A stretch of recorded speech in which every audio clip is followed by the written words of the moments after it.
Good day mga boss. Tips para sa mga hindi kakalawangin yung bolts sa engine natin dito. So, ang gamitin na tapaludo ito sa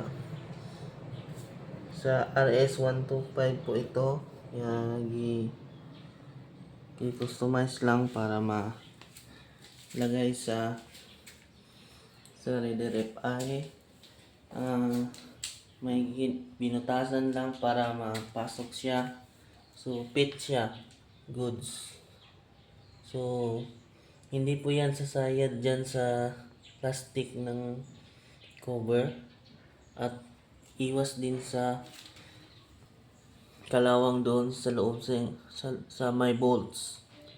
So goods kayo.